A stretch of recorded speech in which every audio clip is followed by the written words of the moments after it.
ਸਤਿ ਸ਼੍ਰੀ ਅਕਾਲ ਜੀ ਸਾਰਿਆਂ ਨੂੰ। ਸਵਾਗਤ ਹੈ ਤੁਹਾਡਾ ਆਪਣੇ YouTube ਚੈਨਲ ਮਾਸਟਰ ਐਜੂਕੇਸ਼ਨ ਤੇ। ਅੱਜ ਆਪਾਂ ਆਪਣੇ ਮੈਥ ਦਾ ਸਿਲੇਬਸ ਸਟਾਰਟ ਕਰਨ ਜਾ ਰਹੇ ਹਾਂ, ਜਿਸ ਦਾ ਫਸਟ ਟੌਪਿਕ ਹੈ ਵਾਸਤਵਿਕ ਸੰਖਿਆਵਾਂ, ਜਿਸ ਵਿੱਚ ਸਾਨੂੰ ਆਪਣੇ ਨੰਬਰ ਸਿਸਟਮ ਬਾਰੇ ਪੜ੍ਹਨਾ ਪਏਗਾ ਸਾਰਾ। ਤਾਂ ਅੱਜ ਆਪਾਂ ਆਪਦੇ ਨੰਬਰ ਸਿਸਟਮ, ਕਿੰਨੇ ਤਰ੍ਹਾਂ ਦੀਆਂ ਸੰਖਿਆਵਾਂ ਹੋ ਸਕਦੀਆਂ, ਪ੍ਰਕਿਰਤਿਕ ਸੰਖਿਆਵਾਂ, ਵਾਸਤਵਿਕ ਸੰਖਿਆਵਾਂ, ठीक है, प्राइम नंबर, वो सारे बारे पढ़ांगे, जोड़ा कि साडे बेसिक नूं क्लीयर करने लई बहुत जरूरी है। सारे जोड़े अपना टॉपिक करांगे उन्होंने ध्यान नाल समझते जाना है।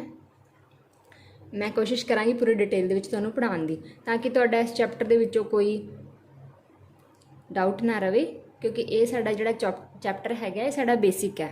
ठीक है, जे साडा बेस क्लीयर होएगा तो फिर असीं अगले वाले चैप्टर बहुत चंगी तरह समझ पावांगे, कर पावांगे, तो सारे क्वेश्चन साडे सॉल्व होणगे। चलो जी स्टार्ट करते हैं फिर।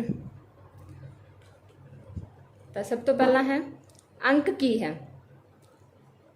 ठीक है, अंक की है। अंक साडे कोल जिहड़े 10 संकेत है, चिन्ह है 0 तो लैके 9 तक, ये साडे 10 चिन्ह है। इन्हां चिन्हां नूं कल्ले कल्ले चिन्ह नूं असीं की बोलदे हां जी, अंक बोलदे हां साडे नंबर सिस्टम दे विच। ठीक है, जिवें साडे कोल 0 है, 1 है, 2 है। ठीक है, ये सारे 9 तक, ये साडे 10 संकेत है, चिन्ह है, जिहड़े असीं सारे ये चिन्ह मैथ दे विच वरतदे हैं किसी भी संख्या नूं लिखण वास्ते। ओके, नैक्सट है प्रकृतिक संख्यावां। प्रकृतिक संख्यावां नूं इंग्लिश विच नैचुरल नंबर कहंदे आ, ते इस नूं एन नाल डिनोट किया जाता है। नैचुरल नंबर एन नाल डिनोट किया जाता है। देखो प्रकृतिक संख्या का जिहड़ा ये मतलब नेम है, ये कित्थों पिया है, जो प्रकृतिक दे विच आपां किसी अपनी प्रकृति में जो कोई चीज़ नूं गिनना हुंदा है, ठीक है, तो आप कित्थों स्टार्ट करते हैं, एक तो गिनना स्टार्ट करते हैं। मान लो आप पेड़ां नूं गिनना है, ठीक है, दरख्तां नूं गिनना है, तो आप एक तो स्टार्ट करांगे। तो उत्थों फिर तुसीं याद रखना है कि जिहड़े नैचुरल नंबर है, प्रकृतिक संख्यावां, वो एक तो स्टार्ट होके अनंत तक जिन्नी मर्जी वड्डी रकम तक तुसीं उसनूं लैके जा सकते हो। तो पढ़ के देखो डेफिनेशन कि प्रकृतिक संख्यावां वो संख्यावां हन जो एक तो शुरू होंदियां हन अते अनंत तक गिनती करदियां हन। भाव 1 2 3 4 असीं ये सारियां की है प्रकृतिक, इन्हां सारियां नूं असीं प्रकृतिक संख्यावां कहंदे हां ते एन नाल डिनोट करदे हां। सब तो इंपॉर्टेंट जिहड़ी गल है इत्थे याद रखनी है तुसीं कि सब तो छोटी प्रकृतिक संख्या किहड़ी है, 1। ये कई बारी स्टैटिक क्वेश्चन पूछ लैंदे आ कि सब तो छोटी साडी प्रकृतिक संख्या किहड़ी है, 1। तो सब तो वड्डी प्रकृतिक संख्या किहड़ी हो सकती है, उन्होंने आपां परिभाषित नहीं कर सकते, क्योंकि वड्डी जिहड़ी रकम है वो जिन्नी मर्जी वड्डी होवे। ठीक है, तो आपां अपर लिमिट तो दस ही नहीं सकते कि कोई रकम जिहड़ी है लास्ट ते किन्नी होएगी, तो इहनूं आपां अनंत तक कहांगे भी ये अनंत तक चलदियां। ठीक है, तो प्रकृतिक संख्या पता लग गया, एक तो शुरू होंदियां अनंत तक चलदियां, तो इन्हां नूं नैचुरल नंबर कहंदे, तो इन्हां नूं कैपिटल एन नाल आपां लिखना हुंदा है, वड्डी एन नाल। अगे देखते हैं जी, अगे साडे कोल हैगा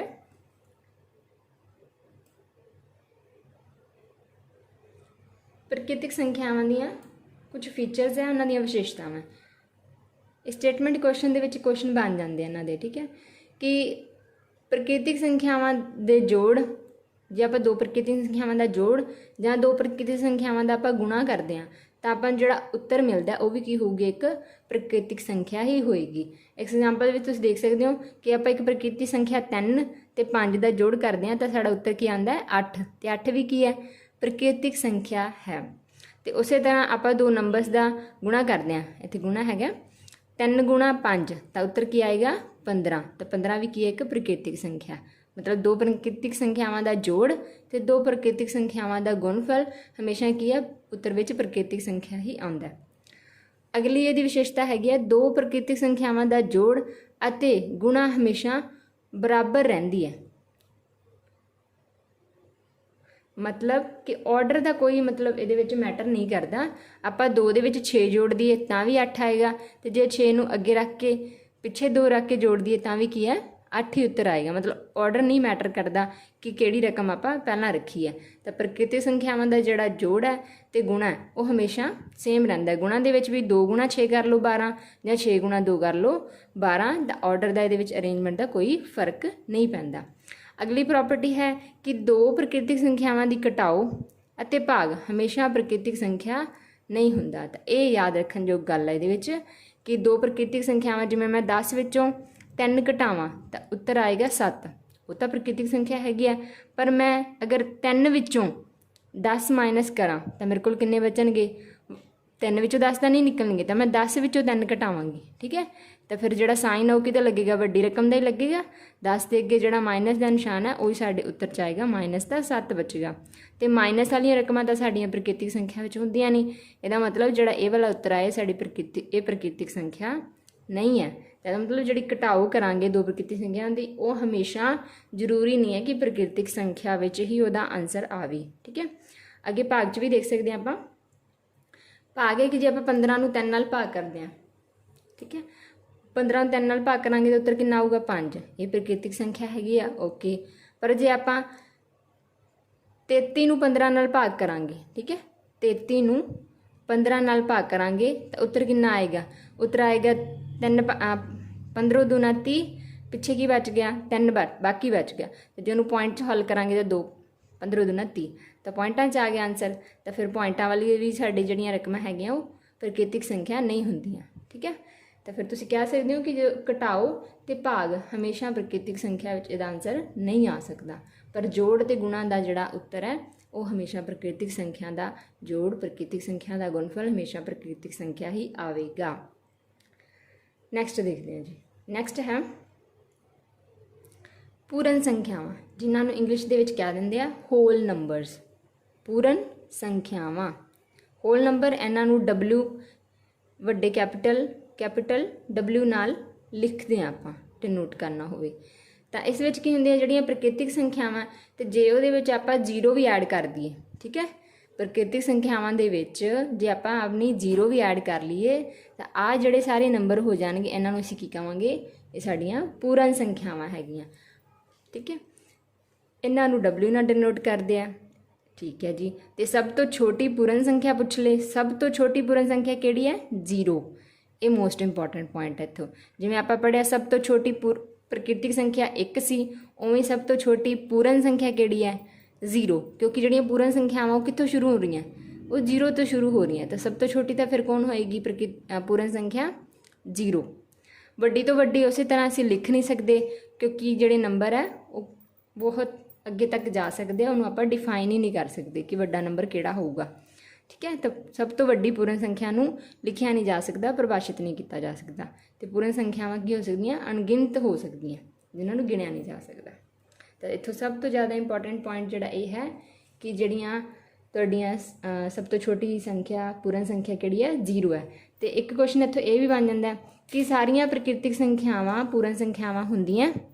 ਕਿ ਸਾਰੀਆਂ ਪ੍ਰਕਿਰਤਿਕ ਸੰਖਿਆਵਾਂ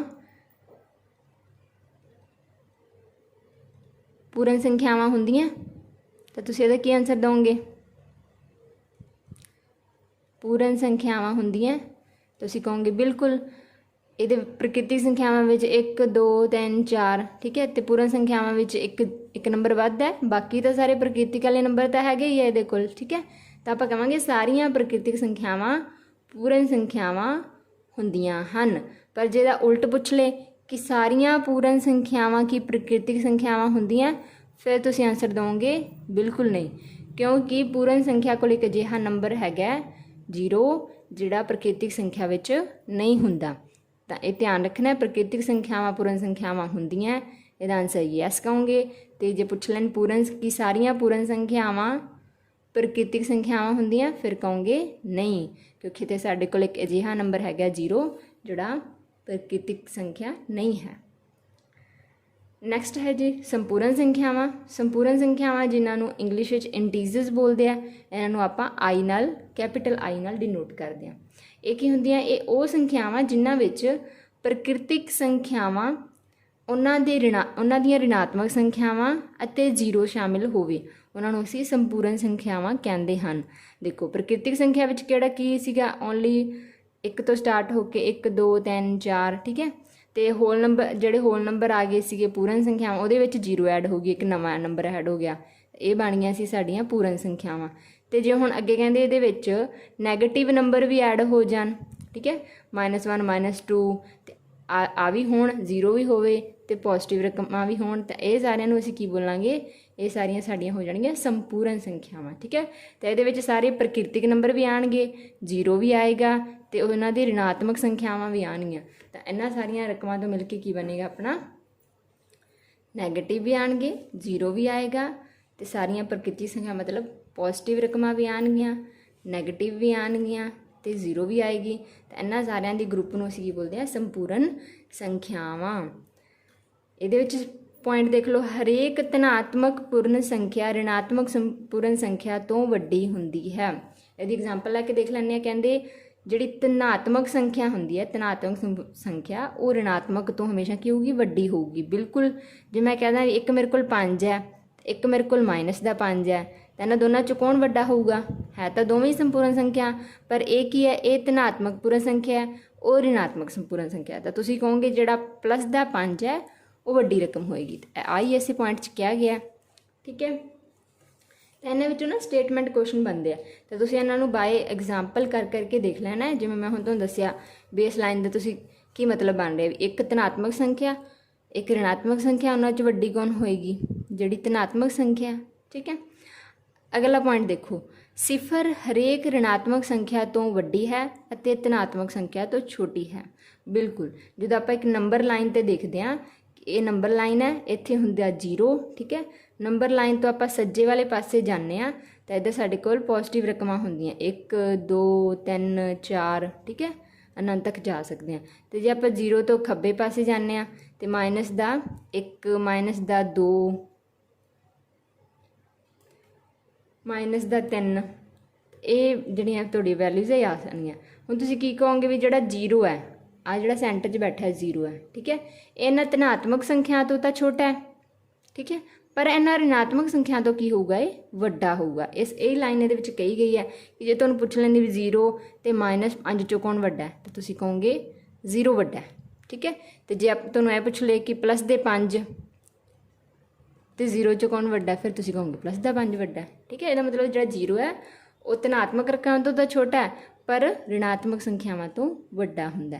ਇਹ ਗੱਲਾਂ ਨੂੰ ਧਿਆਨ ਨਾਲ ਨੋਟ ਕਰਨਾ, ਸਮਝਦੇ ਜਾਣਾ ਇਹਨਾਂ ਨੂੰ। ਨੈਕਸਟ ਅੱਗੇ ਆ ਗਈਆਂ ਸਾਡੇ ਕੋਲ ਵਾਸਤਵਿਕ ਸੰਖਿਆਵਾਂ, ਜਿਨ੍ਹਾਂ ਨੂੰ ਅਸੀਂ ਰੀਅਲ ਨੰਬਰ ਬੋਲਦੇ ਹਾਂ ਜੀ। ਠੀਕ ਹੈ, ਰੀਅਲ ਨੰਬਰ ਇਹ ਸਭ ਤੋਂ ਇੰਪੋਰਟੈਂਟ ਹੈ। ਇਹਦੇ 'ਤੇ ਸਾਡਾ ਜਿਹੜਾ ਚੈਪਟਰ ਹੈ ਉਹ ਬੇਸਡ ਹੈ। ਜਿਹੜਾ ਫਸਟ ਚੈਪਟਰ ਆਪਾਂ ਪੜ੍ਹਾਂਗੇ HCF LCM ਵਾਲਾ, ਯੂਕਲਿਡ ਮੈਥਡ ਵਾਲਾ, ਤਾਂ ਉਹਦੇ ਵਿੱਚ ਆ ਜਿਹੜੇ ਪ੍ਰਮੇਜ਼ ਜ਼ਿਆਦਾ ਪੁੱਛੇ ਜਾਣਗੇ। ਤਾਂ ਦੇਖੋ ਡੈਫੀਨੇਸ਼ਨ ਕੀ ਹੈ ਇਹਦੀਆਂ, ਸਾਰੀਆਂ ਪ੍ਰਮੇਜ਼ ਅਤੇ ਅਪ੍ਰਮੇਜ਼ ਸੰਖਿਆਵਾਂ ਨੂੰ ਵਾਸਤਵਿਕ ਸੰਖਿਆਵਾਂ ਆਖਿਆ ਜਾਂਦਾ ਹੈ। ਇੰਗਲਿਸ਼ ਕਹਾਂਗੇ ਤਾਂ ਆਲ ਪ੍ਰਮੇਜ਼ ਨੂੰ ਬੋਲਾਂਗੇ ਰੈਸ਼ਨਲ, ਅਤੇ ਅਪ੍ਰਮੇਜ਼ irrational numbers are called real number. ਮਤਲਬ ਜਿਹੜਾ ਵਾਸਤਵਿਕ ਸੰਖਿਆਵਾਂ ਹੈ ਉਹ ਕਿਹਦਾ ਮਤਲਬ ਕਲੈਕਸ਼ਨ ਹੈਗੀ ਹੈ, ਉਹ ਤੁਹਾਡੀ ਪ੍ਰਮੇਜ਼ ਅਤੇ ਅਪ੍ਰਮੇਜ਼ ਸੰਖਿਆਵਾਂ ਤੋਂ ਮਿਲ ਕੇ ਬਣਦੇ ਆ। ਅਤੇ ਇਹਦੇ ਵਿੱਚ ਇਹ 2 ਟਾਈਪਸ ਹੁੰਦੀਆਂ, ਰੈਸ਼ਨਲ ਨੰਬਰਸ ਐਂਡ ਇਰੈਸ਼ਨਲ ਨੰਬਰਸ। ਠੀਕ ਹੈ, ਹੁਣ ਆਪਾਂ ਇਹਨਾਂ ਨੂੰ ਦੇਖ ਲੈਂਦੇ ਹਾਂ ਕਿ ਜਿਹੜਾ ਵਾਸਤਵਿਕ ਨੰਬਰ ਹੈ ਉਹ ਪ੍ਰਮੇਜ਼ ਅਤੇ ਅਪ੍ਰਮੇਜ਼ ਸੰਖਿਆਵਾਂ ਨਾਲ ਮਿਲ ਕੇ ਬਣਿਆ ਹੋਇਆ। ਹੁਣ ਆਪਾਂ ਦੇਖਦੇ ਹਾਂ ਕਿ ਪ੍ਰਮੇਜ਼ ਸੰਖਿਆਵਾਂ ਕੀ ਹੁੰਦੀਆਂ। ਠੀਕ ਹੈ, ਅਤੇ ਫਿਰ ਦੇਖਾਂਗੇ ਅਪ੍ਰਮੇਜ਼ ਕੀ ਹੁੰਦੀਆਂ, ਕਿਉਂਕਿ ਇਹਨਾਂ ਤੋਂ ਮਿਲ ਕੇ ਆਪਣਾ ਵਾਸਤਵਿਕ ਸੰਖਿਆਵਾਂ ਬਣ ਰਹੀਆਂ। ਤਾਂ ਪ੍ਰਮੇਜ਼ ਸੰਖਿਆਵਾਂ ਜਿਨ੍ਹਾਂ ਨੂੰ ਅਸੀਂ ਰੈਸ਼ਨਲ ਨੰਬਰ ਕਹਿੰਦੇ ਹਾਂ, ਇਹ ਕੀ ਹੈ? ਇੱਕ ਭਿੰਨ P/Q ਦੇ ਵਿੱਚ, ਜਿਸ ਵਿੱਚ P ਅਤੇ Q ਦੋਵੇਂ ਕੀ ਹੈ? ਧਨਾਤਮਕ ਸੰਪੂਰਨ ਸੰਖਿਆਵਾਂ ਹਨ। ਜੇ P ਅਤੇ Q ਨੂੰ ਅਸੀਂ ਕੋਈ ਸੰਪੂਰਨ ਸੰਖਿਆ 9 ਲੈ ਲਈਏ, ਠੀਕ ਹੈ, ਤੋਂ ਬਿਨਾ ਹੋਵੇ, ਤਾਂ ਮਤਲਬ ਜਿਹੜਾ ਤੁਹਾਡਾ Q ਹੈ ਉਹ 0 ਨਹੀਂ ਹੋਣਾ ਚਾਹੀਦਾ, ਨੂੰ ਪ੍ਰਮੇਜ਼ ਸੰਖਿਆ ਕਹਾਂਗੇ। ਠੀਕ ਹੈ, ਅਤੇ ਇਹਨੂੰ Q ਨਾਲ ਡਿਨੋਟ ਕਰਦੇ, ਕੈਪੀਟਲ Q ਨਾਲ। ਆਪਾਂ ਦੇਖ ਲੈਂਦੇ ਹਾਂ ਕੀ ਕਹਿੰਦੇ ਆ ਕਿ ਆਪਣੇ ਕੋਲ ਇੱਕ ਭਿੰਨ ਹੈਗੀ ਆ P/Q, ਅਤੇ ਜਿਹੜੀਆਂ ਪ੍ਰਮੇਜ਼ ਸੰਖਿਆਵਾਂ ਉਹ ਇਸ ਤਰ੍ਹਾਂ ਭਿੰਨ ਦੇ ਰੂਪ ਵਿੱਚ ਹੁੰਦੀਆਂ, ਫਰੈਕਸ਼ਨ ਦੀ ਫੋਰਮ 'ਚ ਹੁੰਦੀਆਂ। ਠੀਕ ਹੈ, ਜਿਹਦੇ ਵਿੱਚ ਸਾਡੇ ਕੋਲ ਉੱਪਰ ਵਾਲੇ ਨੂੰ ਆਪਾਂ ਕੀ ਬੋਲ ਦਿੰਦੇ ਹਾਂ? ਅੰਸ਼, ਅਤੇ ਨੀਚੇ ਵਾਲਾ ਕੀ ਹੁੰਦਾ ਸਾਡਾ? ਹਰ। ਇੰਗਲਿਸ਼ ਵਿੱਚ ਆਪਾਂ ਅੰਸ਼ ਨੂੰ ਬੋਲ ਦਿੰਦੇ ਹਾਂ ਨੋਮਰੇਟਰ ਅਤੇ ਹਰ ਨੂੰ ਡਿਨੋਮੀਨੇਟਰ। ਠੀਕ ਹੈ, ਇਹ ਕਹਿ ਰਹੇ ਕਿ ਜਿਹਦਾ ਹਰ ਜਿਹੜਾ ਹੈਗਾ, ਜਿਹੜਾ Q ਹੈ ਇੱਥੇ, ਇਹ ਕੀ ਹੈ? 0 ਨਹੀਂ ਹੋਣਾ ਚਾਹੀਦਾ, ਕਦੇ ਵੀ ਇਕੁਅਲ ਟੂ 0 ਨਹੀਂ ਹੋਣਾ ਚਾਹੀਦਾ। ਠੀਕ ਹੈ, ਅਤੇ ਜਿਹੜਾ ਤੁਹਾਡਾ ਇਹ P ਅਤੇ Q ਹੈ, P ਅਤੇ Q ਜਿਹੜੀਆਂ ਦੋਵੇਂ ਕੀ ਹੋ ਸਕਦੀਆਂ? ਧਨਾਤਮਕ ਪੂਰਨ ਸੰਖਿਆਵਾਂ ਹੋ ਸਕਦੀਆਂ। ਸੰਪੂਰਨ ਸੰਖਿਆਵਾਂ ਮਤਲਬ ਇਹਦੇ ਵਿੱਚ ਨੈਗੇਟਿਵ ਪੋਜ਼ੀਟਿਵ ਸਾਰੇ ਨੰਬਰ ਹੋ ਸਕਦੇ ਆ ਜੀ। ਠੀਕ ਹੈ, ਜ਼ੀਰੋ ਨਹੀਂ ਹੋਣਾ ਬਸ। ਤਾਂ ਇਹਦੇ ਵਿੱਚ ਤੁਸੀਂ ਐਗਜ਼ਾਮਪਲਾਂ ਦੇਖੋਗੇ ਤਾਂ ਮੈਂ ਕਹਿੰਦਾ 2/3, ਤੁਸੀਂ ਕਹੋਗੇ ਇਹ ਕੀ ਇੱਕ ਪ੍ਰਮੇय ਸੰਖਿਆ। ਮਾਈਨਸ ਦੇ 3/4 ਇਹ ਵੀ ਪ੍ਰਮੇय ਸੰਖਿਆ। ਮਾਈਨਸ ਦੇ 4/-5 ਇਹ ਵੀ ਪ੍ਰਮੇय ਸੰਖਿਆ। ਮਤਲਬ ਦੋਵੇਂ ਪੋਜ਼ੀਟਿਵ ਹੋ ਸਕਦੇ ਆ, ਦੋਵੇਂ ਇੱਕ ਨੈਗੇਟਿਵ ਇੱਕ ਪੋਜ਼ੀਟਿਵ, ਦੋਵੇਂ ਪੋਜ਼ੀਟਿਵ, ਠੀਕ ਹੈ। ਪਰ ਅਗਰ ਮੈਂ ਨੰਬਰ ਲਿਖਾਂ 7/0 ਤਾਂ ਤੁਸੀਂ ਕਹੋਗੇ ਇਹ ਪ੍ਰਮੇय ਸੰਖਿਆ ਨਹੀਂ ਹੈ, ਕਿਉਂਕਿ ਆਪਾਂ ਕਿਹਾ ਜਿਹੜਾ ਹਰ ਹੈ ਉਹ ਕਦੇ ਵੀ 0 ਨਹੀਂ ਹੋ ਸਕਦਾ। ਤਾਂ ਇਸ ਤਰ੍ਹਾਂ ਇਹਨਾਂ ਨੂੰ ਐਗਜ਼ਾਮਪਲ ਦੀ ਫੋਰਮ ਤੁਸੀਂ ਯਾਦ ਰੱਖਣਾ ਹੈ ਕਿ ਕਿਹੜੀਆਂ ਕਿਹੜੀਆਂ ਪ੍ਰਮੇय ਸੰਖਿਆਵਾਂ ਹੋ ਸਕਦੀਆਂ ਅਤੇ ਕਿਹੜੀ ਪ੍ਰਮੇय ਸੰਖਿਆ ਨਹੀਂ ਹੋ ਸਕਦੀ। ਹਰ ਕਦੇ ਵੀ 0 ਨਹੀਂ ਹੋਏਗਾ। ਅਗਰ ਹਰ 0 ਲਗਾ ਕੇ ਤੁਹਾਨੂੰ ਪੁੱਛਿਆ ਜਾਂਦਾ ਹੈ ਕਿ ਇਹ ਇੱਕ ਪ੍ਰਮੇय ਸੰਖਿਆ ਹੈ, ਤੁਸੀਂ ਕਹੋਗੇ ਬਿਲਕੁਲ ਨਹੀਂ, ਠੀਕ ਹੈ। ਇਹਦੇ ਵਿੱਚ ਇੱਕ ਹੋਰ ਕੁਐਸਚਨ ਪੁੱਛਿਆ ਜਾ ਸਕਦਾ ਹੈ, ਮੈਂ ਕਹਿੰਦਾ ਵੀ ਜਿਹੜੀ 7 ਹੈ ਸਿੰਪਲ, ਕੀ ਇਹ ਪ੍ਰਮੇय ਸੰਖਿਆ? ਤੁਸੀਂ ਕਹੋਗੇ ਬਿਲਕੁਲ। ਕਿਉਂ? ਕਿਉਂਕਿ ਇਹਦੇ ਨੀਚੇ ਅਸੀਂ ਆਪਣੇ ਵੱਲੋਂ ਜਿਹੜਾ 1 ਹੈ ਲਗਾ ਕੇ ਇਸ ਨੂੰ ਫਰੈਕਸ਼ਨ ਦੀ ਫੋਰਮ 'ਚ ਲਿਖ ਸਕਦੇ ਹਾਂ। ਇੱਕ ਸਿੰਪਲ ਨੰਬਰ ਨੂੰ, ਮੰਨ ਲਓ ਮੇਰੇ ਕੋਲ ਨੰਬਰ 13 ਹੈ, ਮਾਈਨਸ ਦਾ 13 ਸਪੋਜ਼ ਕਰ ਲਓ, ਠੀਕ ਹੈ। ਤਾਂ ਮੈਂ ਇਹਨੂੰ ਫਰੈਕਸ਼ਨ ਦੀ ਫੋਰਮ 'ਚ ਬਣਾ ਸਕਦੀ ਹਾਂ, ਕਿਉਂਕਿ ਬਾਈ 1 ਮੈਂ ਆਪਦੇ ਵੱਲੋਂ ਲਗਾ ਕੇ ਇਹਨੂੰ ਕਿਹਾ ਫਰੈਕਸ਼ਨ ਦੀ ਫੋਰਮ 'ਚ ਲਿਖਤਾ। ਹੁਣ ਮੈਂ ਕਹਿ ਸਕਦੀ ਹਾਂ ਕਿ ਇਹ ਕੀ ਹੈ, ਇੱਕ ਪ੍ਰਮੇय ਸੰਖਿਆ। ਸਮਝ ਗਏ ਜੀ? ਠੀਕ ਹੈ ਜੀ। ਅਗਲਾ ਦੇਖਦੇ ਹਾਂ। ਅਗਲਾ ਨੰਬਰ ਹੈ ਅਪ੍ਰਮੇय ਸੰਖਿਆ। ਅਪ੍ਰਮੇय ਸੰਖਿਆਵਾਂ ਜਿਨ੍ਹਾਂ ਨੂੰ p/q ਦੇ ਰੂਪ ਵਿੱਚ ਨਾ ਲਿਖਿਆ ਜਾ ਸਕੇ, ਠੀਕ ਹੈ, ਜਿਸ ਵਿੱਚ p ਅਤੇ q ਪੂਰਨ ਅੰਕ ਹੋਣ, ਠੀਕ ਹੈ, ਹੋਲ ਨੰਬਰ ਹੋਣ। ਇਹਦੇ ਵਿੱਚ ਤੁਸੀਂ ਐਗਜ਼ਾਮਪਲਸ ਲਓਗੇ। ਅਪ੍ਰਮੇय ਸੰਖਿਆ ਇਸ ਤਰ੍ਹਾਂ ਦੀਆਂ ਸੰਖਿਆਵਾਂ ਹੁੰਦੀਆਂ ਜਿਵੇਂ √2, √3, ਠੀਕ ਹੈ, √5, ਜਾਂ ਤੁਸੀਂ ਕਹੋਗੇ ਕਿਸੇ ਦੋ ਪ੍ਰਮੇय ਸੰਖਿਆਵਾਂ ਦਾ ਜੋੜ ਵੀ ਹੋ ਸਕਦਾ ਹੈ, ਇਸ ਤਰ੍ਹਾਂ ਦੇ ਰਕਮਾਂ, ਠੀਕ ਹੈ, ਜਾਂ √5 + √3। ਇਸ ਤਰ੍ਹਾਂ ਦੇ ਨੰਬਰਸ ਇਹ ਕੀ ਹੁੰਦੇ ਆ, ਇਹਨਾਂ ਨੂੰ ਆਪਾਂ p/q ਦੀ ਫੋਰਮ 'ਚ ਨਹੀਂ ਬਦਲ ਸਕਦੇ, ਠੀਕ ਹੈ, ਨਹੀਂ ਲਿਖਿਆ ਜਾ ਸਕਦਾ। ਜਾਂ ਫਿਰ ਤੁਸੀਂ ਇਹਨਾਂ ਨੂੰ ਆਪਾਂ ਦਸ਼ਮਲਵ ਦੀ ਫੋਰਮ 'ਚ ਸਮਝਾਂਗੇ ਕਿ ਇਹ ਤਾਂ ਚਲੋ ਹੋ ਗਿਆ ਕਿ ਇਹਨਾਂ ਨੂੰ ਇਹ p/q ਦੀ ਫੋਰਮ 'ਚ ਨਹੀਂ ਲਿਖੇ ਜਾ ਸਕਦੇ, ਪਰ ਇਹਨਾਂ ਦਾ ਰੀਅਲ ਮੀਨਿੰਗ ਜਿਹੜਾ ਹੈਗਾ ਉਹ ਆਪਾਂ ਦਸ਼ਮਲਵ ਇਹਨਾਂ ਦੇ ਵਿੱਚ ਦੇਖਾਂਗੇ ਕਿ ਇਹ ਕੀ ਹੈ। ਪਰ ਤੁਸੀਂ ਐਗਜ਼ਾਮਪਲਾਂ ਯਾਦ ਰੱਖਣੀਆਂ ਕਿ ਅਪ੍ਰਮੇय ਸੰਖਿਆਵਾਂ ਜਿਹੜੀਆਂ ਰੂਟ ਵਾਲੀਆਂ ਵੈਲਿਊਜ਼ ਹੁੰਦੀਆਂ ਇਹ ਸਾਰੀਆਂ ਅਪ੍ਰਮੇय ਸੰਖਿਆਵਾਂ ਹੁੰਦੀਆਂ। ਅਤੇ ਇਹਦੇ ਵਿੱਚ ਤੁਹਾਨੂੰ ਜ਼ਿਆਦਾਤਰ ਪੁੱਛੀ ਜਾ ਸਕਦੀ ਹੈ ਪਾਈ, ਜਿਹਦਾ ਮੁੱਲ ਹੁੰਦਾ 22/7। ਕੀ ਇਹ ਪ੍ਰਮੇय ਸੰਖਿਆ ਕਿ ਅਪ੍ਰਮੇय? ਤਾਂ ਤੁਸੀਂ ਕਹੋਗੇ ਇਹ ਵੀ ਕੀ ਹੈ, ਇੱਕ ਅਪ੍ਰਮੇय ਸੰਖਿਆ, ਠੀਕ ਹੈ, ਇਰਰੈਸ਼ਨਲ ਨੰਬਰ ਹੈ। ਧਿਆਨ ਰੱਖਣਾ ਇਸ ਗੱਲ ਦਾ। ਅਗਲਾ ਹੈ ਜਿਹੜੇ ਆਪਣੇ ਦਸ਼ਮਲਵ ਹੁੰਦੇ ਆ। ਪਹਿਲਾਂ ਮੈਂ ਤੁਹਾਨੂੰ ਇਹ ਦੱਸ ਦਿੰਦੀ ਹਾਂ ਕਿ ਜਿਹੜੇ ਦਸ਼ਮਲਵ ਹੁੰਦੇ ਆ, ਦਸ਼ਮਲਵ ਮਤਲਬ ਜਿਹੜੇ ਡੈਸੀਮਲ ਨੰਬਰ ਹੁੰਦੇ ਆ, ਦਸ਼ਮਲਵ ਵਾਲੇ ਨੰਬਰ ਹੁੰਦੇ ਆ ਦਸ਼ਮਲਵ, ਇਹ ਦੋ ਤਰ੍ਹਾਂ ਦੇ ਹੋ ਸਕਦੇ ਆ, ਠੀਕ ਹੈ। ਇੱਕ ਹੁੰਦੇ ਆ ਸ਼ਾਂਤ, ਇੱਕ ਹੁੰਦੇ ਆ ਅਸ਼ਾਂਤ। ਸ਼ਾਂਤ ਦਸ਼ਮਲਵ ਕਿਹੜੇ ਹੁੰਦੇ ਆ? ਜਿਹੜੀ ਭੈਣ ਨੂੰ ਜਦੋਂ ਆਪਾਂ ਦਸ਼ਮਲਵ ਰੂਪ ਵਿੱਚ ਬਦਲਦੇ ਹਾਂ ਤਾਂ ਉਹ ਕਿਤੇ ਨਾ ਕਿਤੇ ਜਾ ਕੇ ਕੀ ਖਤਮ ਹੋ ਜਾਂਦੇ ਆ। ਜਿਵੇਂ ਮੈਂ ਐਗਜ਼ਾਮਪਲ ਲੈ ਲਾਂ, ਮੇਰੇ ਕੋਲ ਹੈਗਾ 13/2, ਠੀਕ ਹੈ, ਮੈਂ ਐਗਜ਼ਾਮਪਲ ਲੈ ਲਈ, ਮੇਰੇ ਕੋਲ ਪਿੰਨ ਹੈਗੀ 13/2, ਅਤੇ ਜੇ ਮੈਂ ਇਹਨੂੰ ਭਾਗ ਕਰਾਂ ਤਾਂ ਮੈਂ ਕਹਿ ਦੂੰਗੀ 6 ਦੂਣੀ 12, ਪਿੱਛੇ 1 ਬਚ ਗਿਆ, ਤਾਂ ਮੈਂ ਕਹੂੰਗੀ 5 ਦੂਣੀ 10, ਠੀਕ ਹੈ। ਤਾਂ ਆਪਾਂ 13/2 ਨੂੰ ਕਿਹਦੇ 'ਚ ਲਿਖ ਸਕਦੇ ਹਾਂ? ਦਸ਼ਮਲਵ ਫੋਰਮ 'ਚ ਲਿਖ ਸਕਦੇ ਹਾਂ 6.5, ਠੀਕ ਹੈ। ਤਾਂ ਇਹ ਕੀ ਹੈ, ਬਸ 5 ਤੋਂ ਬਾਅਦ ਕੀ ਹੈ, ਮਤਲਬ ਇਹ ਕੁਐਸਚਨ ਇੱਥੇ ਮਤਲਬ ਸੋਲਵ ਹੋ ਗਿਆ, ਰੁਕ ਗਿਆ। ਦਸ਼ਮਲਵ ਤੋਂ ਬਾਅਦ ਬਸ 10 'ਤੇ ਜਾ ਕੇ ਸਵਾਲ ਖਤਮ ਹੋ ਗਿਆ। ਤਾਂ ਇਹਦਾ ਮਤਲਬ ਕਿ ਤੁਸੀਂ ਕਹੋਗੇ ਵੀ ਜਿਹੜਾ ਦਸ਼ਮਲਵ ਹੈ ਉਹ ਸ਼ਾਂਤ ਹੋ ਗਿਆ, ਠੀਕ ਹੈ। ਪਰ ਜਿਹੜਾ ਅਸ਼ਾਂਤ ਹੈ ਇਹਦੇ ਵਿੱਚ ਹੁੰਦਾ ਵੀ ਕੁਐਸਚਨ ਅੱਗੇ ਅੱਗੇ ਚੱਲੀ ਜਾਊਗਾ, ਭਾਗ ਹੋਈ ਜਾਊਗੀ, ਕਿਤੇ ਨਾ ਕਿਤੇ ਵੀ ਰੁਕਣ ਦਾ ਨਾਮ ਨਹੀਂ ਲਏਗੀ, ਠੀਕ ਹੈ। ਪਰ ਜਿਹੜੀ ਅਸ਼ਾਂਤ ਦਸ਼ਮਲਵ ਹੈ ਇਹ ਅੱਗੋਂ ਦੋ ਤਰ੍ਹਾਂ ਦੇ ਹੁੰਦੇ ਆ। ਦੋ ਤਰ੍ਹਾਂ ਦੇ ਕਿਹੜੇ? ਇੱਕ ਹੁੰਦੇ ਆ ਆਵਰਤੀ ਅਸ਼ਾਂਤ ਦਸ਼ਮਲਵ, ਆਵਰਤੀ ਅਸ਼ਾਂਤ ਦਸ਼ਮਲਵ। ਇੱਕ ਹੋ ਜਾਂਦਾ ਹੈ ਅਣਆਵਰਤੀ ਅਸ਼ਾਂਤ ਦਸ਼ਮਲਵ। ਆਵਰਤੀ ਦਾ ਮਤਲਬ ਹੈ, ਮੇਰੇ ਕੋਲ ਇੱਕ ਐਗਜ਼ਾਮਪਲ ਹੈ ਜਿਵੇਂ 1/3, ਠੀਕ ਹੈ। ਤਾਂ ਤੁਸੀਂ ਇਹਨੂੰ ਜਦੋਂ ਕਨਵਰਟ ਕਰੋਗੇ ਤਾਂ ਇਹ ਆ ਜਾਊਗਾ 0.0.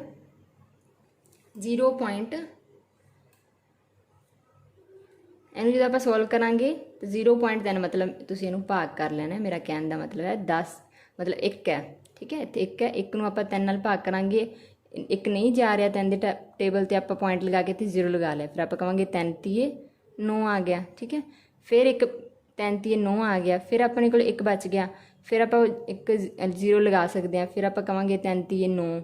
ਠੀਕ ਹੈ, ਮਤਲਬ ਹਮੇਸ਼ਾ ਇੱਕ ਬਚੂਗਾ ਫਿਰ 0 ਲਗਾ ਲਾਂਗੇ ਆਪਾਂ ਆਪਦੇ ਵੱਲੋਂ, ਤਾਂ ਇਹ ਕੀ ਚੱਲੀ ਜਾਊਗਾ। ਤਾਂ ਇਹਦਾ ਆਨਸਰ ਕੀ ਆ ਜਾਊਗਾ 0.333333। ਮਤਲਬ ਕੀ ਹੋ ਰਿਹਾ, ਨੰਬਰ ਰਿਪੀਟ ਹੋ ਰਿਹਾ, ਪੁਆਇੰਟ ਤੋਂ ਬਾਅਦ ਜਿਹੜਾ ਨੰਬਰ ਆ ਰਿਹਾ ਉਹ ਰਿਪੀਟ ਹੋ ਰਿਹਾ 3 3 3 3। ਤਾਂ ਇਹ ਕੀ ਹੋ ਰਹੀ ਹੈ, ਆਵਰਤੀ। ਆਵਰਤੀ ਨੂੰ ਅਸੀਂ ਬੋਲ ਦਿੰਦੇ ਹਾਂ repeating non terminating number. English 'ਚ ਇਹਨੂੰ ਅਸੀਂ ਕੀ ਬੋਲਾਂਗੇ, ਆਵਰਤੀ ਅਦਸ਼ਮਲਵ ਨੂੰ ਰਿਪੀਟਿੰਗ ਨੋਨ ਟਰਮੀਨੇਟਿੰਗ। ਠੀਕ ਹੈ, ਉਹ ਮੈਂ ਤੁਹਾਨੂੰ ਦੱਸ ਦਾਂਗੀ ਬਾਅਦ ਵਿੱਚ, ਮਤਲਬ ਇੰਗਲਿਸ਼ 'ਚ ਕੀ ਲਿਖਾਂਗੇ ਆਪਾਂ। ਅਤੇ ਅਣਆਵਰਤੀ ਦੇ ਵਿੱਚ ਹੁੰਦਾ ਇਸ ਤਰ੍ਹਾਂ ਦਾ ਨੰਬਰ, ਐਗਜ਼ਾਮਪਲ ਲੈ ਕੇ ਦੱਸ ਦਿੰਦੀ ਹਾਂ ਮੈਂ, ਜਿਹਦੇ ਪੁਆਇੰਟ ਤੋਂ ਬਾਅਦ ਜਿਹੜੇ ਨੰਬਰ ਆ ਰਹੇ ਆ ਉਹ ਮਤਲਬ ਰਿਪੀਟ ਨਹੀਂ ਕਰ ਰਹੇ, ਹਰ ਵਾਰ ਕੋਈ ਨਵਾਂ ਹੀ ਨੰਬਰ ਆ ਜਾਏ। ਠੀਕ ਹੈ, ਤਾਂ ਕੋਈ ਰਿਪੀਟ ਨਹੀਂ ਕਰਿਆ, 1 7 3 5 8 9 3। ਠੀਕ ਹੈ, ਉਸ ਤੋਂ ਬਾਅਦ ਕੋਈ ਹੋਰ ਨੰਬਰ। ਤਾਂ ਇਸ ਤਰ੍ਹਾਂ ਦੇ ਨੰਬਰ ਨੂੰ ਅਸੀਂ ਬੋਲਾਂਗੇ ਇਹ ਕੀ ਹੈ, ਅਣਆਵਰਤੀ। ਕਿ ਨੰਬਰ ਆਪਣੇ ਆਪ ਨੂੰ ਕੋਈ ਰਿਪੀਟ ਨਹੀਂ ਕਰ ਰਿਹਾ, ਹਰ ਵਾਰ ਮਤਲਬ ਭਾਗ ਹੈ ਉਹ ਚੱਲੀ ਜਾਂਦੀ ਹੈ, ਸ਼ਾਂਤ ਹੋਣ ਦਾ ਨਾਮ ਨਹੀਂ ਲੈ ਰਹੀ, ਅਸ਼ਾਂਤ ਹੈ, ਅਤੇ ਕੀ ਹੈ, ਨਵਾਂ ਨੰਬਰ ਆ ਰਿਹਾ ਹਰ। ਠੀਕ ਹੈ, ਤਾਂ ਇੱਥੇ ਫਿਰ ਤੁਸੀਂ ਕੀ ਕਹਿਣਾ, ਮੇਰਾ ਇੱਥੇ ਸਮਝਾਉਣ ਦਾ ਮਤਲਬ ਹੈ ਕਿ ਜਿਹੜੇ ਅਸ਼ਾਂਤ ਅਤੇ ਆ ਜਿਹੜਾ ਅਣਆਵਰਤੀ ਹੈ, ਅਸ਼ਾਂਤ ਅਤੇ ਆਵਰਤੀ ਅਸ਼ਾਂਤ ਹੈ, ਇਹ ਜਿਹੜੇ ਵੈਲਿਊਜ਼ ਹੁੰਦੀਆਂ ਇਹਨਾਂ ਨੂੰ ਅਸੀਂ ਪਰਮੇਜ਼ ਬੋਲਦੇ ਹਾਂ। ਇਹ ਹੁੰਦੇ ਪਰਮੇਜ਼ ਸੰਖਿਆਵਾਂ। ਠੀਕ ਹੈ, ਅਤੇ ਜਿਹੜਾ ਆ ਹੁੰਦਾ ਅਣਆਵਰਤੀ ਅਸ਼ਾਂਤ, ਇਹ ਜਿਹੜੇ ਨੰਬਰ ਹੁੰਦੇ ਆ ਇਹ ਹੁੰਦੇ ਆ ਸਾਡੇ ਅਪਰਮੇਜ਼ ਸੰਖਿਆਵਾਂ। ਇਹ ਹੁੰਦੀਆਂ ਐਕਚੁਅਲ 'ਚ ਅਪਰਮੇਜ਼।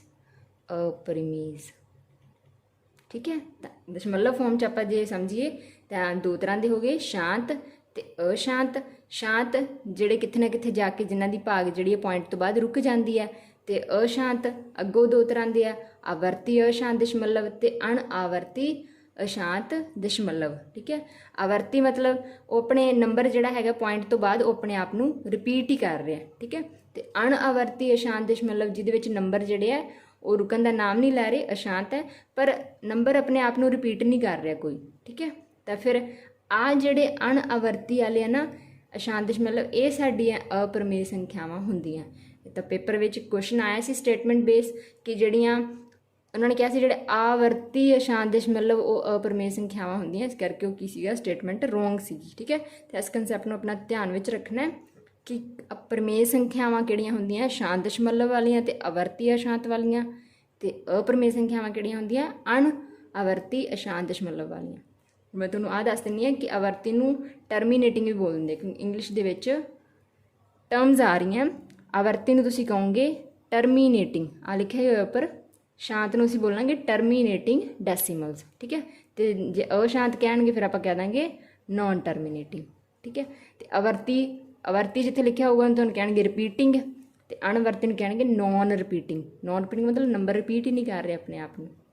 ਠੀਕ ਹੈ, ਤਾਂ ਹੁਣ ਥੋੜੀ ਡੈਫੀਨੇਸ਼ਨ ਪੜ੍ਹ ਲਓ, ਹੁਣ ਤੁਹਾਨੂੰ ਸਮਝ ਆ ਜਾਏਗਾ।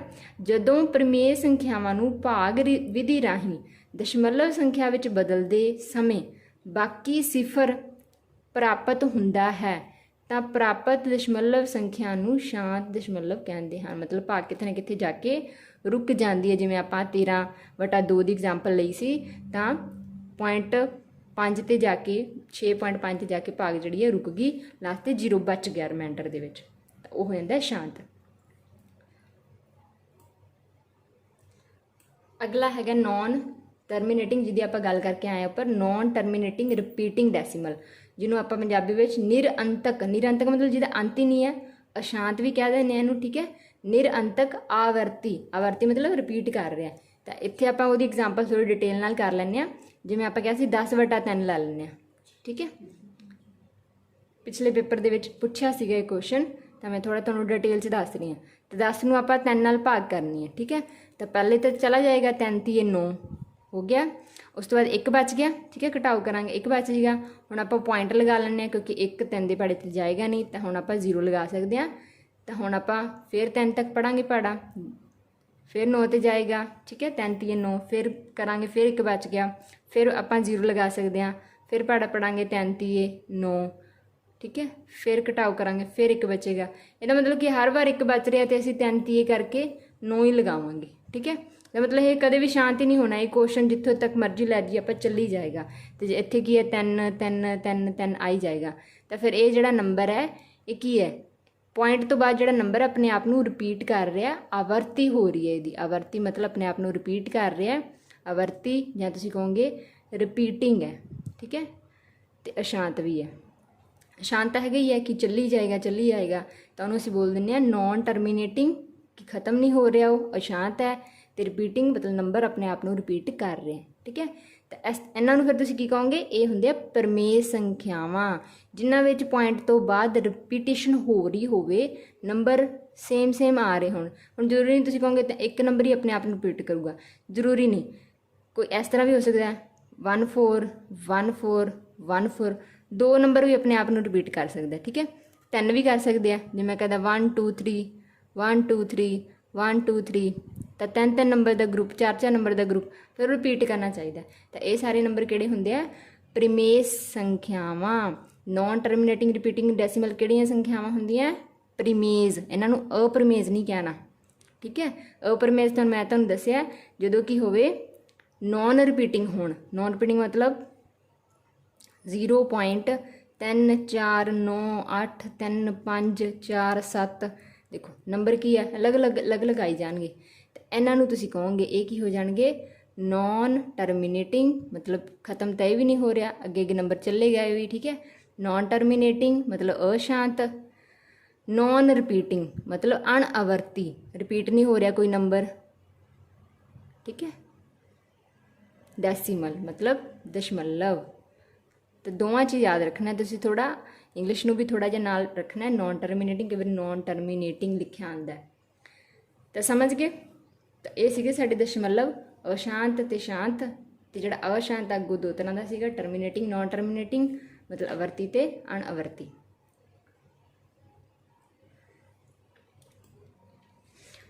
अगला साडे संख्यावां दा जिहड़ा टाइप है होई है टांग संख्यावां। Vary easy. टांग संख्यावां नूं असीं ऑड नंबर भी बोल दिंदे आ। ऑड नंबर किहड़े हुंदे आ, ਉਹ ਸੰਖਿਆਵਾਂ ਜਿਹੜੀਆਂ 2 ਨਾਲ ਵੰਡੀਆਂ ਨਾ ਜਾ ਸਕਣ, ਉਹਨਾਂ ਨੂੰ ਅਸੀਂ ਬੋਲ ਦਿੰਦੇ ਆ ਟੰਗ ਸੰਖਿਆਵਾਂ। ਦ ਨੰਬਰ ਵਿਚ are not divisible completely by 2 are called odd numbers. ਤਾਂ ਐਗਜ਼ਾਮਪਲ 'ਚ ਕੀ ਕਵਾਂਗੇ, 1 3 5 7 9 ਅੱਗੇ, ਠੀਕ ਹੈ, ਚੱਲੀ ਜਾਣਗੇ। ਇਹ ਵੀ ਅਨੰਤ ਤੱਕ ਚੱਲਦੀਆਂ, ਜਿੱਥੋਂ ਤੱਕ ਸਾਡੇ ਨੰਬਰ ਜਾਣਗੇ। ਤਾਂ ਸ਼ੁਰੂ ਕਿੱਥੇ ਹੁੰਦੇ, ਸਭ ਤੋਂ ਛੋਟੀ ऑड ਸੰਖਿਆ ਕਿਹੜੀ ਹੈ ਪੁੱਛ ਲੈਣ, ਤਾਂ ਇਹ ਹੋ ਜਾਊਗੀ ਸਾਡੀ 1 है, मतलब प्रकृतिक संख्या में जी आप कहीए तो, ठीक है। 1 3 5 7 ये साड़ियाँ 7 9 ये साड़ियाँ टांग संख्यावां।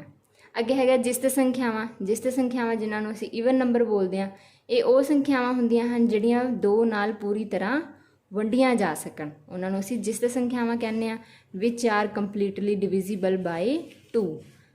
वो किहड़ियां हुंदियां, जिवें एग्जाम्पल च करांगे तो 2 4 6 8 10, ये सारियां किहड़ियां, ये जिस्त संख्यावां जी। नैक्सट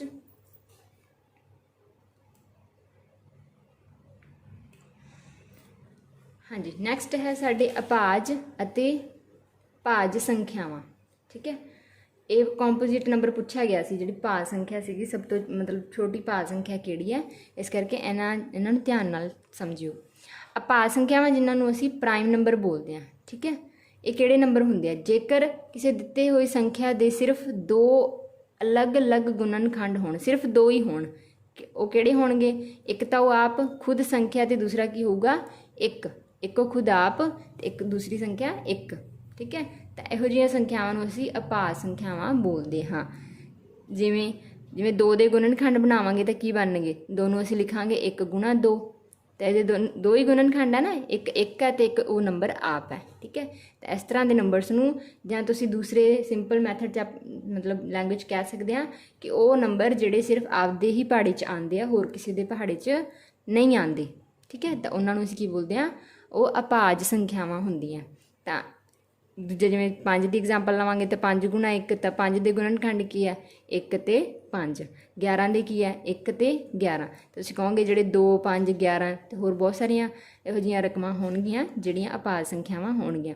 ਇਹਨਾਂ ਨੂੰ ਥੋੜਾ ਤੁਸੀਂ याद रख सकते हो कि 1 तो लैके कई बार क्वेश्चन च पुछ लैण भी 1 तो लैके 25 तक, सिंपल नंबर 1 तो लैके 25 तक किन्नियां भाज संख्यावां होणगीਆਂ। ਤੁਸੀਂ याद रखना किन्नियां भाज संख्यावां होणगीਆਂ 9, ठीक है। 1 ਤੋਂ ਲੈ ਕੇ 50 तक ਪੁੱਛ ਲੈਣ ਤਾਂ ਤੁਸੀਂ ਕਹੋਗੇ ਕਿੰਨੀਆਂ ਭਾਜ ਸੰਖਿਆਵਾਂ ਹੁੰਦੀਆਂ 15। 1 ਤੋਂ ਲੈ ਕੇ 100 ਤੱਕ ਆਪਾਂ ਗਿਣੀਏ ਵੀ ਕਿੰਨੀਆਂ ਅਭਾਜ ਸੰਖਿਆਵਾਂ ਕਿੰਨੇ ਪ੍ਰਾਈਮ ਨੰਬਰ ਆ ਟੋਟਲ, ਤਾਂ ਤੁਸੀਂ ਯਾਦ ਰੱਖਣਾ 25। ਤਾਂ ਆਹ ਟੇਬਲ ਆਪਣਾ ਸਾਈਡ 'ਤੇ ਨੋਟਸ ਦੇ ਵਿੱਚ ਬਣਾ ਕੇ ਰੱਖ ਲੈਣਾ। ਇਹ ਮੈਂ ਤੁਹਾਨੂੰ ਅਭਾਜ ਸੰਖਿਆਵਾਂ ਦੀ ਗਿਣਤੀ ਦੱਸੀ ਹੈ। ਅਭਾਜ ਸੰਖਿਆਵਾਂ ਤੁਸੀਂ ਖੁਦ ਇਹਨਾਂ ਨੂੰ 1 ਤੋਂ ਲੈ ਕੇ 100 ਤੱਕ ਗਿਣਤੀ ਲਿਖ ਕੇ ਉਹਨੂੰ ਕਾਊਂਟ ਵੀ ਕਰਕੇ ਦੇਖ ਸਕਦੇ ਹੋ। ਠੀਕ ਹੈ। 1 ਤੋਂ 25 ਜਿਵੇਂ ਆਪਾਂ ਕਹਿੰਦੇ ਆਂਗੇ ਸਭ ਤੋਂ ਛੋਟੀ ਅਭਾਜ ਸੰਖਿਆ ਵੀ ਪੁੱਛ ਲਈ ਤਾਂ ਉਹ ਕਿਹੜੀ ਹੁੰਦੀ ਹੈ 2। ਤਾਂ ਇੱਥੋਂ ਇਹ ਇੰਪੋਰਟੈਂਟ ਕੁਐਸਚਨ ਆਉਂਦਾ ਸਭ ਤੋਂ ਛੋਟੀ ਅਭਾਜ ਸੰਖਿਆ ਪੋਜ਼ਿਟਿਵ ਨੰਬਰਸ ਦੇ ਵਿੱਚ ਪੁੱਛਣ ਤਾਂ ਉਹ ਕਿਹੜੀ ਹੈਗੀ ਹੈ 2। ਤੇ 2 ਇੱਕ ਅਜਿਹੀ ਸੰਖਿਆ ਹੈਗੀ ਹੈ ਜਿਹੜੀ ਕੀ ਹੈ ਜਿਸਤ ਵੀ ਹੈਗੀ ਹੈ ਓਨਲੀ, ਮਤਲਬ 2 ਹੀ ਇੱਕ ਅਜਿਹੀ ਸੰਖਿਆ ਹੈਗੀ ਹੈ ਜਿਹੜੀ ਜਿਸਤ ਵੀ ਹੈਗੀ ਹੈ ਤੇ ਅਭਾਜ ਵੀ ਹੈਗੀ ਹੈ। ਇਹ ਮੋਸਟ ਇੰਪੋਰਟੈਂਟ ਗੱਲ ਹੈ। ਠੀਕ ਹੈ। ਕਿਉਂਕਿ ਉਸ ਤੋਂ ਬਾਅਦ ਆਪਾਂ ਜਿਹੜੀਆਂ ਦੇਖਾਂਗੇ ਜਿਹੜੀਆਂ ਅਭਾਜ ਸੰਖਿਆਵਾਂ ਉਹ ਸਾਰੀਆਂ ਔਡ ਹੀ ਹੋਣਗੀਆਂ, ਮਤਲਬ ਤਾਂ ਕੀ ਹੋਣਗੀਆਂ ਜਿਸਤ ਕੋਈ ਨਹੀਂ ਹੋਊਗੀ। ਤਾਂ 2 ਇੱਕ ਅਜਿਹੀ ਸੰਖਿਆ ਹੈਗੀ ਹੈ ਜਿਹੜੀ ਜਿਸਤ ਵੀ ਹੈ ਤੇ ਜਿਸਤ ਦੇ ਨਾਲ ਨਾਲ ਅਭਾਜ ਵੀ ਹੈਗੀ ਹੈ। ਠੀਕ ਹੈ। ਹੁਣ ਇੱਥੇ ਇਹ ਧਿਆਨ ਰੱਖ ਲਓ ਜਿਹੜਾ 1 ਹੈ ਨਾ ਉਹ ਭਾਜ ਸੰਖਿਆ ਨਹੀਂ ਹੈ। ਇੱਕ ਨਾ ਹੀ ਭਾਜ ਹੈ ਤੇ ਨਾ ਹੀ ਅਭਾਜ ਹੈ, ਨਾ ਹੀ ਭਾਜ ਹੈ। ਠੀਕ ਹੈ। ਇਹਨੂੰ ਵੀ ਨੋਟ ਕਰ ਲੈਣਾ ਤੁਸੀਂ। ਭਾਜ ਦੇ ਵਿੱਚ 1 ਨੂੰ ਨਹੀਂ ਲੈ ਕੇ ਆਉਣਾ। 1 ਨਾ ਭਾਜ ਹੈ ਨਾ ਅਭਾਜ ਹੈ। ਅੱਗੇ ਹੈ ਕੰਪੋਜ਼ਿਟ ਨੰਬਰ ਜਿਨ੍ਹਾਂ ਨੂੰ ਅਸੀਂ ਭਾਜ ਸੰਖਿਆ ਬੋਲਦੇ ਹਾਂ, ਇੰਗਲਿਸ਼ ਵਿੱਚ ਕੰਪੋਜ਼ਿਟ ਨੰਬਰ ਬੋਲ ਦਿੰਦੇ ਆ। ਠੀਕ ਹੈ। ਕੰਪੋਜ਼ਿਟ ਨੰਬਰ ਇਹ ਕਿਹੜੇ ਹੁੰਦੇ ਆ ਜੇਕਰ ਕਿਸੇ ਸੰਖਿਆ ਦੇ 2 ਤੋਂ ਵੱਧ ਗੁਣਨਖੰਡ ਹੋਣ ਤਾਂ ਉਹਨਾਂ ਨੂੰ ਭਾਜ ਸੰਖਿਆਵਾਂ ਕਹਿੰਦੇ ਹਨ। ਤਾਂ ਪਿੱਛੇ ਆਪਾਂ ਪੜ੍ਹ ਕੇ ਆਏ ਜਿਨ੍ਹਾਂ ਦੇ ਸਿਰਫ 2 ਹੀ ਹੋਣ ਉਹ ਤਾਂ ਫਿਰ ਅਭਾਜ ਹੋ ਗਈਆਂ, ਤੇ ਜਿਨ੍ਹਾਂ ਦੇ 2 ਤੋਂ ਵੱਧ ਗੁਣਨਖੰਡ ਹੋਣਗੇ ਉਹ ਫਿਰ ਕਿਹੜੀਆਂ ਹੋਣਗੀਆਂ ਉਹ ਭਾਜ ਸੰਖਿਆਵਾਂ ਹੋਣਗੀਆਂ, ਉਹ ਕੰਪੋਜ਼ਿਟ ਨੰਬਰ ਹੋਣਗੇ। ਠੀਕ ਹੈ। ਜਿਵੇਂ ਆਪਾਂ ਜਿਵੇਂ 10 ਦਾ ਦੇਖੀਏ ਤੇ 10 ਦੇ ਆਪਾਂ ਕਿਹੜੇ ਪਹਾੜੇ 'ਚ ਆਉਂਦਾ 10 ਦਾ ਗੁਣਨਖੰਡ 1 ਵੀ ਹੈ 2 ਵੀ ਹੈ 5 ਵੀ ਹੈ 10 ਵੀ ਹੈ। ਠੀਕ ਹੈ। ਤਾਂ ਇਹ ਸਾਰੇ ਕੀ ਹੋ ਗਏ ਫਿਰ 10 12 15 ਇਹ ਸਾਰੇ ਕੀ ਹੈ ਫਿਰ ਇਹ ਭਾਜ ਸੰਖਿਆਵਾਂ ਕਿਉਂਕਿ ਇਹਨਾਂ ਦੇ 2 ਤੋਂ ਵੱਧ ਗੁਣਨਖੰਡ ਹੈ, 2 ਤੋਂ ਵੱਧ ਪਹਾੜਿਆਂ ਵਿੱਚ ਆ ਸਕਦੀਆਂ। ਠੀਕ ਹੈ। ਸਿੰਪਲ ਲੈਂਗੁਏਜ ਇਹ ਕਹਿ ਸਕਦੇ ਹੋ। ਪਰ ਕੁਐਸਚਨ ਪੁੱਛਿਆ ਗਿਆ ਸੀ ਸਭ ਤੋਂ ਛੋਟੀ ਭਾਜ ਸੰਖਿਆ ਕਿਹੜੀ ਹੈ। ਸਭ ਤੋਂ ਛੋਟੀ ਭਾਜ ਸੰਖਿਆ ਤਾਂ ਤੁਸੀਂ ਸੋਚ ਕੇ ਦੇਖੋ ਸਭ ਤੋਂ ਛੋਟੀ ਭਾਜ ਸੰਖਿਆ ਕਿਹੜੀ ਹੋਊਗੀ। ਇੱਕ ਤਾਂ ਮੈਂ ਤੁਹਾਨੂੰ ਦੱਸਤਾ ਵੀ ਇੱਕ ਤਾਂ ਨਾ ਭਾਜ ਹੈ ਨਾ ਅਭਾਜ ਹੈ। 2 ਆਪਾਂ ਦੇਖ ਲਿਆ 2 ਤਾਂ ਕੀ ਹੈ ਅਭਾਜ ਹੈ, ਪ੍ਰਾਈਮ ਨੰਬਰ ਹੈ ਕਿਉਂਕਿ ਉਹਦੇ 2 ਹੀ ਫੈਕਟਰ ਹੁੰਦੇ ਆ। 2 ਆਪਦੇ ਟੇਬਲ 'ਚ ਆਉਂਦਾ, ਇੱਕ 'ਚ ਆਊਗਾ। ਠੀਕ ਹੈ। ਤਾਂ ਫਿਰ ਅੱਗੇ ਜਿਹੜਾ 3 ਹੈ 3 ਵੀ ਅਭਾਜ ਹੈ। ਤਾਂ ਫਿਰ ਕਿਹੜਾ ਨੰਬਰ ਬਚ ਗਿਆ ਸਾਡੇ ਕੋਲ 4 ਇੱਕ ਅਜਿਹਾ ਨੰਬਰ ਹੈ ਜਿਸ ਦੇ 2 ਤੋਂ ਵੱਧ ਗੁਣਨਖੰਡ ਹੁੰਦੇ ਆ। ਕਿਹੜੇ ਗੁਣਨਖੰਡ ਆ 4 ਦੇ 1 2 ਤੇ 4 ਇੱਕ ਦੇ ਟੇਬਲ 'ਚ ਆਊਗਾ, 2 ਦੇ ਤੇ 4 ਇੱਕ ਆਪਦੇ ਟੇਬਲ 'ਚ ਆਊਗਾ। ਇਸ ਕਰਕੇ ਇਹ ਸਾਡੀ ਸਭ ਤੋਂ ਪਹਿਲੀ ਤੇ ਸਭ ਤੋਂ ਛੋਟੀ ਭਾਜ ਸੰਖਿਆ ਹੋ ਜਾਂਦੀ ਹੈ। ਉਸ ਤੋਂ ਬਾਅਦ ਤੁਸੀਂ ਦੇਖੋਗੇ ਇਹ ਪੁਆਇੰਟ ਨੂੰ ਪੜ੍ਹ ਲਓਗੇ, ਇੰਪੋਰਟੈਂਟ ਹੈ। ਸੰਖਿਆ 1 ਕੇਵਲ ਅਜਿਹੀ ਪ੍ਰਕਿਰਤਿਕ ਸੰਖਿਆ ਹੈਗੀ ਹੈ ਜਿਸ ਦਾ ਕੇਵਲ 1 ਹੀ ਗੁਣਨਖੰਡ ਹੁੰਦਾ ਹੈ। ਠੀਕ ਹੈ। ਇੱਕ ਅਜਿਹੀ ਇੱਕ ਪ੍ਰਕਿਰਤਿਕ ਸੰਖਿਆ ਹੈ ਜਿਸ ਦਾ ਕੇਵਲ 1 ਹੀ ਗੁਣਨਖੰਡ ਹੁੰਦਾ ਉਹ ਖੁਦ ਆਪ ਹੀ। ਠੀਕ ਹੈ। ਤੇ ਜਿਹੜਾ 1 ਹੈ ਉਹ ਨਾ ਅਭਾਜ ਹੈ ਤੇ ਨਾ ਹੀ ਭਾਜ ਹੈ। ਇਹ ਮੈਂ ਤੁਹਾਨੂੰ ਪਹਿਲਾਂ ਵੀ ਦੱਸਤਾ। ਤੇ ਇੱਕ ਬਾਰੇ ਤੁਸੀਂ ਇਹ ਨੋਟ ਕਰ ਲੈਣਾ ਇੱਕ ਅਜਿਹੀ ਪ੍ਰਕਿਰਤਿਕ ਸੰਖਿਆ ਜਿਸ ਦਾ ਕੀ ਹੁੰਦਾ ਹੈ ਸਿਰਫ 1 ਹੀ ਗੁਣਨਖੰਡ ਹੁੰਦਾ ਹੈ, ਕੇਵਲ 1 ਹੀ ਗੁਣਨਖੰਡ, ਬਾਕੀਆਂ ਦੇ 2 ਐਟਲੀਸਟ 2 ਹੁੰਦੇ ਆ। ਤੇ ਇਹ ਭਾਜ ਵੀ ਨਹੀਂ ਹੈ ਤੇ ਨਾ ਹੀ ਇਹ ਭਾਜ ਹੈ ਤੇ ਨਾ ਹੀ ਅਭਾਜ, ਨਾ ਹੀ ਇਹ ਪ੍ਰਾਈਮ ਨੰਬਰ ਹੈ ਨਾ ਹੀ ਕੰਪੋਜ਼ਿਟ ਨੰਬਰ ਹੈ। ਨੈਕਸਟ ਅਗਲਾ ਸਾਡਾ ਹੈਗਾ ਅਭਾਜ ਜੋੜਾ ਕਿਸ ਨੂੰ ਕਹਿੰਦੇ ਆ। ਠੀਕ ਹੈ। ਅਭਾਜ ਜੋੜਾ ਜਿਹਨੂੰ ਅਸੀਂ ਟਵਿਨ ਪ੍ਰਾਈਮ ਨੰਬਰ। ਠੀਕ ਹੈ। ਅਜਿਹੀਆਂ ਅਭਾਜ ਸੰਖਿਆਵਾਂ ਜਿਨ੍ਹਾਂ ਵਿੱਚ ਇੱਕ ਭਾਜ ਸੰਖਿਆ ਹੋਵੇ। ਠੀਕ ਹੈ। ਅਜਿਹੀਆਂ ਭਾਜ ਸੰਖਿਆਵਾਂ ਦਾ ਜੋੜਾ ਲੈਣਾ ਹੈ। ਅਭਾਜ ਸੰਖਿਆ ਜਿਵੇਂ ਆਪਾਂ ਜੋੜਾ ਲੈ ਲਿਆ 3 ਅਤੇ 5 ਦਾ, ਤੇ ਇਸ ਦੇ ਵਿਚਾਲੇ ਕੀ ਹੋਣੀ ਚਾਹੀਦੀ ਹੈ ਇੱਕ ਭਾਜ ਸੰਖਿਆ ਹੋਣੀ ਚਾਹੀਦੀ ਹੈ, ਸਿਰਫ ਇੱਕ ਭਾਜ ਸੰਖਿਆ। ਤਾਂ ਫਿਰ ਆਪਾਂ ਕੀ ਕਹਾਂਗੇ ਵੀ ਜਿਹੜਾ ਜੋੜਾ ਹੈਗਾ 3 ਅਤੇ 5 ਦਾ ਇਹ ਕੀ ਹੈ ਟਵਿਨ ਪ੍ਰਾਈਮ ਹੈ, ਇਹ ਅਭਾਜ ਦਾ ਜੋੜਾ ਹੈ। ਅਜਿਹੇ ਅਭਾਜ ਦਾ ਜੋੜਾ ਜਿਹਦੇ ਵਿਚਾਲੇ ਇੱਕ ਭਾਜ ਸੰਖਿਆ। ਠੀਕ ਹੈ। ਇੱਕ ਐਗਜ਼ਾਮਪਲ ਹੋਰ ਲੈ ਲੈਂਦੇ ਹਾਂ ਜਿਵੇਂ 5 ਅਤੇ 7 ਹੈ ਤੇ ਇਹਦੇ ਵਿੱਚ ਵੀ ਕੀ ਹੈ ਇੱਕ ਹੀ ਨੰਬਰ ਆਉਂਦਾ ਕਿਹੜਾ 6। ਤੇ ਫਿਰ ਆਪਾਂ ਕਹਾਂਗੇ ਜਿਹੜਾ 7 ਹੈ 5 ਹੈ ਤੇ 7 ਹੈ ਇਹ ਜਿਹੜਾ ਜੋੜਾ ਹੈਗਾ ਇਹਨਾਂ ਦਾ ਇਹ ਕੀ ਹੈਗਾ ਅਪਾਜ ਜੋੜਾ ਹੈਗਾ, ਟਵਿਨ ਪ੍ਰਾਈਮ ਨੰਬਰ ਹੈ। ਇਹ ਜਿਹੜੇ ਦੋਨੇ ਨੰਬਰ ਹੈ ਇਹ ਅਪਾਜ ਹੋਣੇ ਚਾਹੀਦੇ ਅਤੇ ਜਿਹਨਾਂ ਦੋਨਾਂ ਦੇ ਵਿਚਾਲੀ ਹੈਗੀ ਆ ਉਹ ਭਾਜ ਹੋਣੀ ਚਾਹੀਦੀ ਹੈ, ਮਤਲਬ ਉਹਦੇ 2 ਤੋਂ ਵੱਧ ਗੁਣਨਖੰਡ ਹੋਣੇ ਚਾਹੀਦੇ ਆ। ਠੀਕ ਹੈ, ਤਾਂ ਤੁਸੀਂ ਐਗਜ਼ਾਮਪਲਸ ਦੇਖ ਲਓ ਇਹਦੀਆਂ ਕਿਹੜੀਆਂ 3 5, ਕਿਉਂਕਿ ਇਹਦੇ ਵਿਚਾਲੇ ਇੱਕ 4 ਹੈਗੀ ਆ ਜਿਹੜਾ ਅਪਾਜ ਹੈ। 5 7 ਇਹਦੇ ਵਿਚਾਲੇ 6 ਆਊਗੀ ਜਿਹੜੀ ਭਾਜ ਹੈ। 11 13 17 19 29 ਤੇ 31 41 ਅਤੇ 43 59 ਅਤੇ 61 71 ਤੇ 73। ਠੀਕ ਹੈ, ਤੇ ਅਗਰ ਤੁਹਾਨੂੰ ਕੁਝ ਹੋਰ ਅੱਗੇ ਪਤਾ ਹੋਣ ਤਾਂ ਤੁਸੀਂ ਕਮੈਂਟ ਬਾਕਸ ਦੇ ਵਿੱਚ ਲਿਖਿਓ ਜ਼ਰੂਰ। ਠੀਕ ਹੈ, ਇਸ ਤਰ੍ਹਾਂ ਦੇ ਜੋੜੇ ਲੱਭ ਕੇ ਲਿਖਿਓ।